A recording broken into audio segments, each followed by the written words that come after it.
Pentagon released an authorization statement allowing women into combat. To furthermore elaborate, they also approved the ability for females to be allowed to serve in special operations units. My topic of women serving in special operation commands really only has two perspectives. Either you are against it or for it,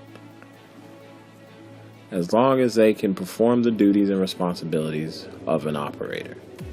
The Pentagon's next course of action is learning how to make the integration work. Complexity of women going into combat in the Middle East is a very dynamic situation because you are putting a female in countries that women are not viewed as equals.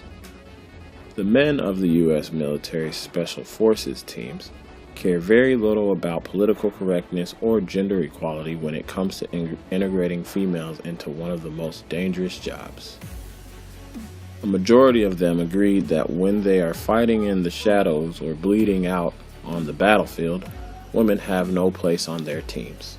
Just to educate you on what is physically required of you to just even be qualified as a candidate for the Navy SEALs, you have to complete a 500-meter swim in under 9 minutes, run 1.5 miles in under 10 minutes, and do 100 push-ups and sit-ups in 2 minutes each.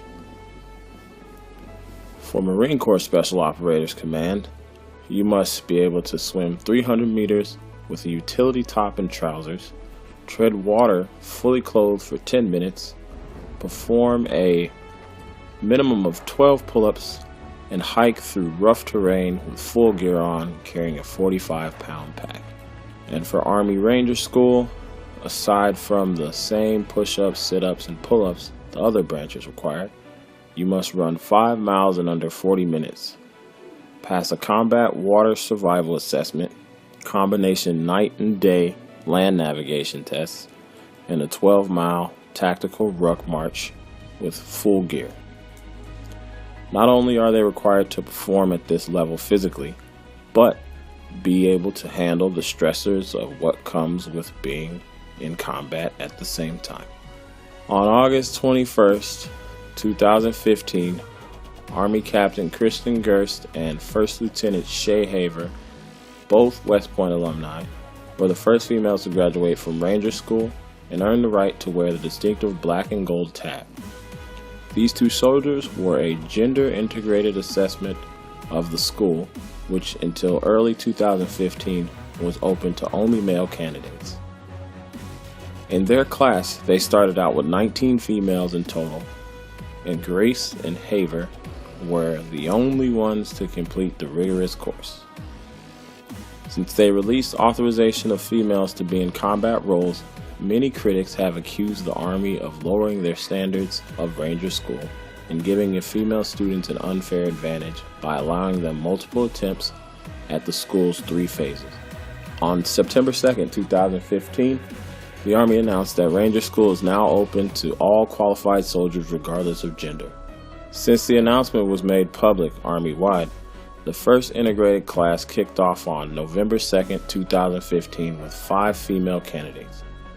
The 5 women candidates who started the course unfortunately did not qualify to move on past the Ranger Assessment Phase, commonly known as RAP Week. During the same time that the authorization of women in combat was approved, a group of Marine female officers took their shot at being candidates for the Marine Corps School of Infantry. The 13-week school generally has a 25% attrition rate. During the first day, you are already put through a grueling combat endurance test. Marines will wear full combat gear and are expected to perform various physical tasks and answer tactical questions while negotiating a land navigation course. Female Marine officers who sought entry to the School of Infantry were not expected to meet the same physical fitness screening standards as male Marines, but they were required to match male performance standards in the course. Of the first group of 10 volunteers for the course, 9 failed to make it through the first day, and the remaining female dropped out a week later due to being injured on the course. The second group had 7 volunteers who attempted the course. 3 out of 7 made it through the combat endurance test. However, none of the women have been able to complete the program.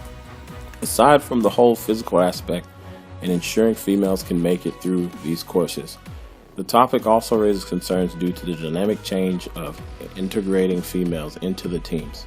There are so many things women in the military have to deal with on top of being deployed. First and foremost, their family, whether it be spouse, kids, or both. It is an even bigger struggle for single moms who have to abide by a family care plan to sign over their kids to a guardian while they deploy. In just as little as 6 months postpartum, you will have elapsed your dwell time and can be placed back on deployable status. Prior to the gender integration assessment, hundreds of special operators were interviewed in another study to conduct research on how having a female on the team would affect the mission. Due to the type of unit and their high priority missions, being part of that all-male command is a form of prestige and elitism. When operators are downrange conducting missions in foreign places, the operators are placing themselves in areas where the foreign countries do not look at equality towards females the same way that Americans do here in America. So you are building a foreign relations in the places such as the Middle East, where females are viewed as only a source of reproduction. Having female operators trying to talk to the head of a village to gather information, or to even work alongside other allies in foreign military, will definitely not go over well. Although there was a lot of negative backlash towards this focus group conducted with the operators, and the majority felt that they were going to leave because it wasn't as elite as it used to be. A couple did say they felt they all know a woman or two who could make the cut.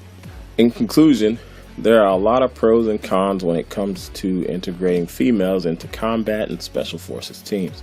A lot of critics would say that if the female can make it through the course, then she deserves to be a part of the community.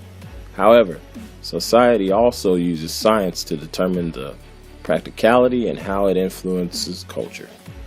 To women in the Middle East region, having female presence in combat can be empowering to some, but to the majority of Middle Eastern women, these female service members are sinning in their eyes for not being covered up homemakers such as themselves.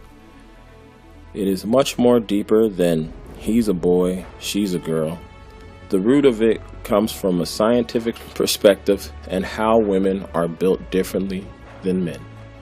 So when put into situations like integrating women into special forces teams, concerns will arise on how she would perform and would her body be able to handle the load.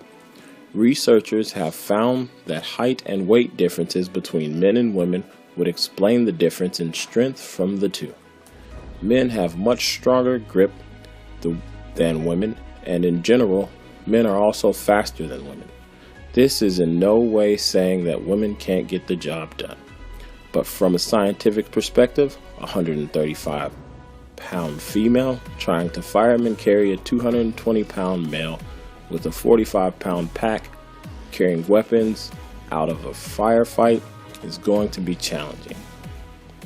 To summarize and put it bluntly, as a general rule, if you're not helping us kill people or even helping us survive better, I'm not interested in your social experiment.